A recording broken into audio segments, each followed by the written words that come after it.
Today I'm with Uli Ebensperger, CEO of Ziggma. Thanks for joining us, Uli. Yeah, my pleasure. Why don't you get started? Just tell us a little bit about your personal background, how you got into this world of finance, and then how you got started with Ziggma. Yeah, sure. So I've been in finance for a very long time. I'm a financial analyst, having worked for many years for one of the largest private debt funds at an asset manager out of New York. But I'm interested in investing, started way earlier when I was 19 years old in the late 90s.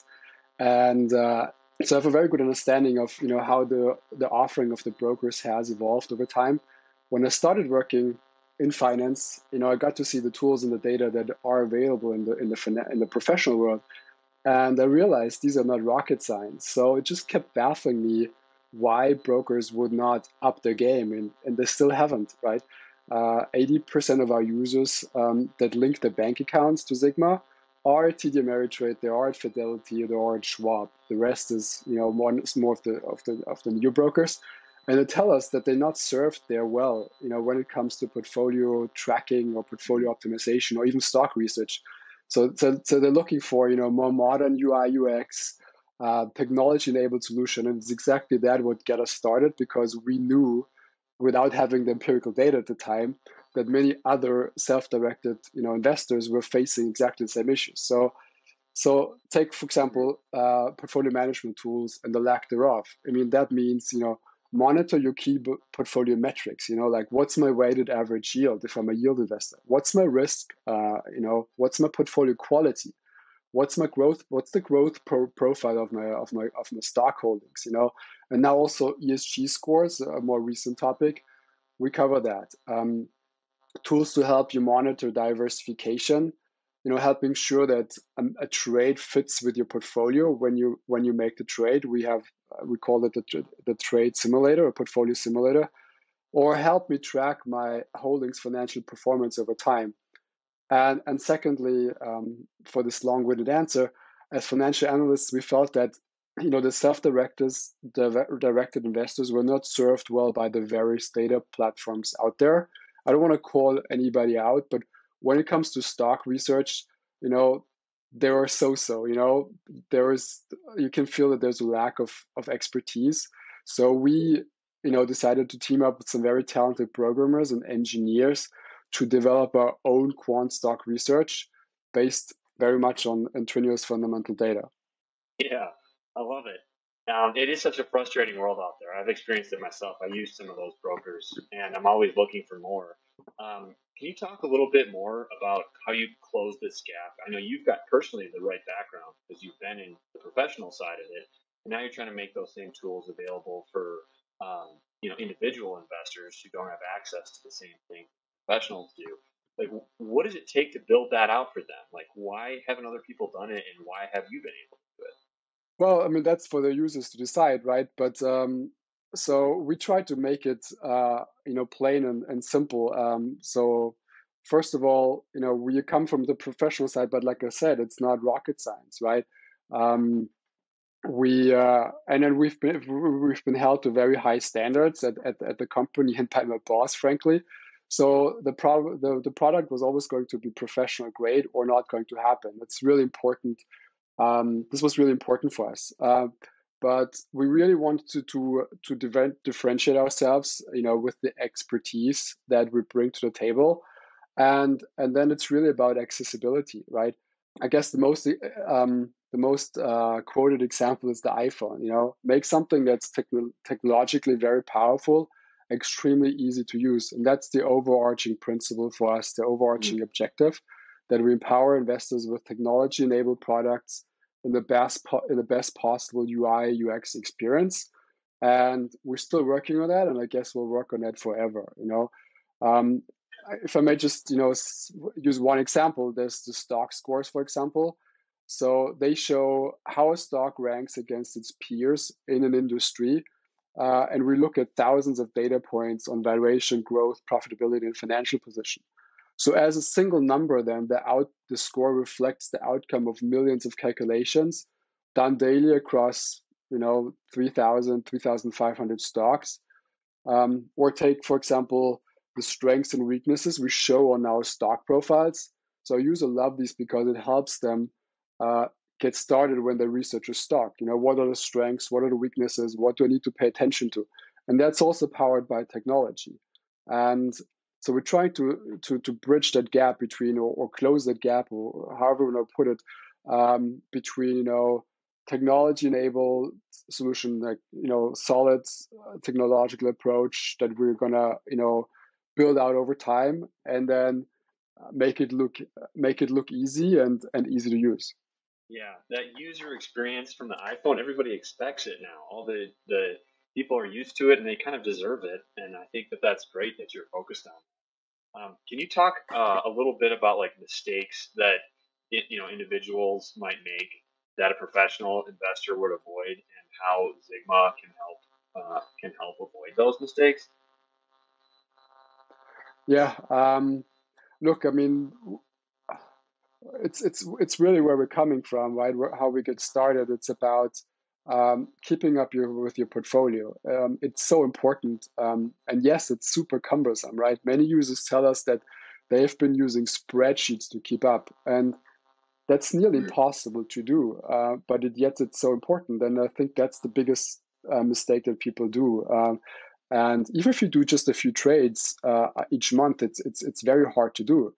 And that's where we came in and wanted to and are providing the tools to solve this problem. Just for example, take tracking key portfolio metrics. We help users track key portfolio metrics on the dashboard over time, right? So what's my weighted average yield? If you're an income investor, you want to know like what's my weighted average yield over time, right? If at one point it's at 4 and then it drops down to 3%, you may want to act on it, right? What's my portfolio quality? What's my growth profile? Things like that we have in a dashboard, or smart alerts, right? Like for years and years and years, I was like, why does my broker not help me monitor my portfolio diversification? It's the bread and butter of portfolio management. Like, why doesn't he send me a message when a single stock gets makes up more than 20% of my portfolio all of a sudden? So we now do that. The same, we do also do that for the industry and for some other parameters. But you see, it's really trivial, and we highly recommend people do that. And then also holdings financial performance. So I guess that ties into to our background, right? For us, it's the bread and butter. Like I said, when you buy a company at a revenue growth of 10% right now, right? You do your due diligence, you see it's growing at 10%. You want this number to go up or down? You want it to go up, right? And professional managed, investors, they monitor that. On the retail side, mostly nobody does it. But why not? You have to take your spreadsheet, note it down, and then remember where you noted it down. Um, so yeah, we are enabling, I guess, we're bringing professional investing concepts and tools, uh, hopefully in an easy and digestible way to the retail investor. Yeah, I've noticed that in my own portfolio that like I'm not a professional investor. I've got another full-time job.